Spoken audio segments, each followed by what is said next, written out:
बिस्मिल्लाहिर्रहमानिर्रहीम। अस्सलाम वालेकुम। आज हम बात करेंगे तीन अहम इश्यूज़ के हवाले से। लाहौर हाई कोर्ट में एक दरख्वास्त फ़ाइल की गई थी और ये साहने सियालकोट के हवाले से दरख्वास्त थी कि दहशतगर्दी की दफ़ात ख़त्म की जाएँ। ये जो वाक़या है वो दहशतगर्दी का नहीं है और लाहौर हाई कोर्ट के डिवीज़न बेंच ने इस पर समाअत की और दरख्वास्त खारिज की। उसकी तफसील भी मैं आपके साथ शेयर करूँगा। साथ हम बात करेंगे स्कूल सरबराहान जो प्रिंसिपल्स हैं उनके हवाले से 48,000 स्कूल हैं पंजाब के जिसमें बड़े पैमाने पर करप्शन की गई है और उस पर जो रिपोर्ट आई है उस रिपोर्ट के तहत कार्रवाई शुरू कर दी गई है। लेकिन उससे पहले मैं आपको बताता चलूँ कि कत्ल की लर्ज़ा खेज़ वारदात सामने आई है डेरा इस्माइल ख़ान में। और डेरा इस्माइल ख़ान में एक टीचर है, मदरसे की टीचर है जिसको कत्ल किया गया है। तीन ख़वातीन साथी जो मदरसे में उसकी फ़ेलो थीं उन्होंने कत्ल किया है। पुलिस के मुताबिक ये वाक़या डेरा इस्माइल ख़ान के थाना कैंट की हदूद में अंजुम आबाद के इलाके में पेश आया। डेरा इस्माइल ख़ान में deputy superintendent of police Saghir Abbas ने साफ़ियों को बताया कि ये कत्ल मदरसे के बाहर हुआ है। जिनका कत्ल हुआ है वो मदरसे की मौलमा थी जो वहाँ पढ़ाती थीं। हिरासत में ली गई ख़वातीन के हवाले से पुलिस अफसर का ये कहना था कि ये एक ही मदरसे की फ़ारिग तहसील तालबात हैं और इनकी आपस में कोई रंजिश थी।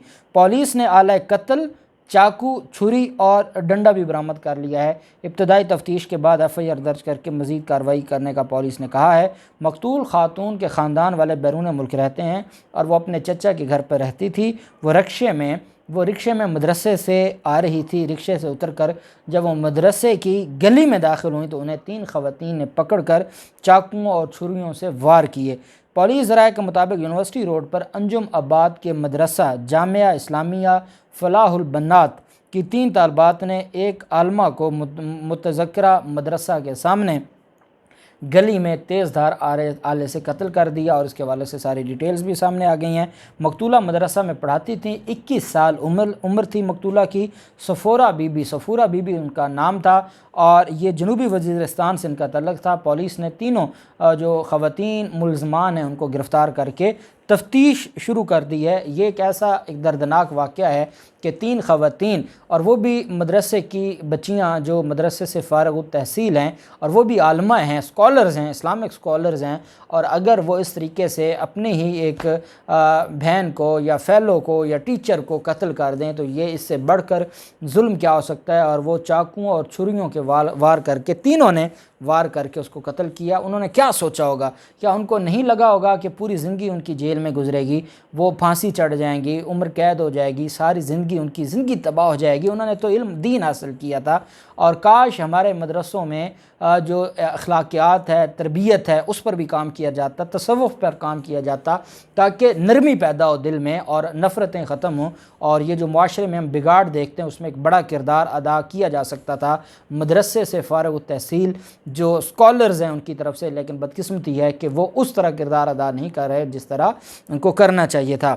दूसरी तरफ एक रिपोर्ट सामने आई है, ऑडिटर जनरल ऑफ पाकिस्तान की ये रिपोर्ट है और उसके मुताबिक लाहौर समेत पंजाब भर के 48,000 स्कूलों के नॉन सैलरी बजट में करोड़ों रुपए की मुबैना करप्शन का इंकशाफ हुआ है। ऑडिटर जनरल ऑफ पाकिस्तान ने स्कूलों का सालाना ऑडिट शुरू कर दिया है। बजट खुर्द करने वाले स्कूल सरबराहान जो प्रिंसिपल्स हैं उनके खिलाफ सख्त कार्रवाई का भी हुक्म दे दिया है। पंजाब भर के 48,000 स्कूलों के नॉन सैलरी बजट में करोड़ों रुपए की ये मुबैना करप्शन का इंकशाफ किया है ऑडिटर जनरल ऑफ पाकिस्तान ने। उन्होंने स्कूलों का जो सालाना ऑडिट शुरू किया उसमें 2017 ता 2021 तक स्कूलों के नॉन सैलरी बजट का ऑडिट होगा। बजट खुद करने वाले स्कूल सरबराहान के ख़िलाफ़ सख्त कार्रवाई की जाएगी। स्कूल सरबराहान को ऑडिटर जनरल ऑफ पाकिस्तान को गुज़श्ता 4 साल के बजट की तफसीलात फराहम करना होंगी। एजुकेशन अथॉरिटी लाहौर के मुताबिक स्कूल सरबराहान बजट का रिकॉर्ड दौरान विज़िट ऑडिटर जनरल की टीम को मुहैया करेंगे। रिकॉर्ड में गड़बड़ या मुकम्मल फराहम न करने वाले स्कूल सरबराहान को महकमाना कार्रवाई का सामना करना होगा। ये भी कहना था ऑडिटर जनरल का और उनका ये कहना है कि ये इतनी बड़ी करप्शन है, 1 अरब रुपए की करप्शन है और ये सरकारी स्कूलों के जो प्रिंसिपल्स हैं उनका उसमें किरदार है और 48,000 जो प्रिंसिपल्स हैं वो इसमें मुलव्वस हैं और वो ये सारी की सारी चीज़ों को دیکھیں گے۔ سانحہ سیالکوٹ میں جو دہشت گردی کی دفعات شامل کرنے کے خلاف ایک درخواست دائر کی گئی تھی انسداد دہشت گردی کی عدالت میں، آپ جانتے ہیں کہ بڑی تیزی کے ساتھ کوٹ لکھپت جیل میں ٹرائل چل رہا ہے، اور ٹرائل میں اس وقت تک 30 کے قریب گواہان اپنے بیانات قلم بند کروا چکے ہیں، جرا ہو چکی ہے، اور مزید گواہان پر جرا ہونے والی ہے، اور 40 ٹوٹل گواہان ہے، اور مجھے لگتا ہے کہ اگلے ہفتہ 10 دن میں یہ اس کیس کا فیصلہ آ جائے گا۔ اس پر ایک درخواست دائر کی گئی تھی اور کہا گیا تھا کہ دہشت گردی کی دفعات ختم کی جائیں اور فرد جرم جو عائد ہوا ہے اس میں ڈیلیٹ کی جائیں 780 کو۔ اس کے خلاف درخواست خارج ہوئی۔ انسداد دہشت گردی عدالت کے فیصلے کے خلاف لاہور ہائی کورٹ میں درخواست دائر کی۔ جسٹس علی باقر نجفی صاحب کی سربراہی میں 2 رکنی بینچ نے ملزم محمد تیمور کی درخواست پر سماعت کی۔ ملزم کی جانب سے حافظ اسرار الحق ایڈوکیٹ عدالت میں پیش ہوئے اور موقف اختیار کیا کہ سری لنکن شہری کے قتل کے مقدمہ میں دہشت گردی کی دفعات ختم کرنے کی ٹرائل کورٹ نے بلا جواز اس کو خارج کیا۔ درخواست گزار کے وکیل نے کہا کہ عدالت کو مکمل اختیار ہے کہ کسی بھی وقت اور کسی بھی موقع پر فرد جرم ترمیم کی جا سکتی ہے۔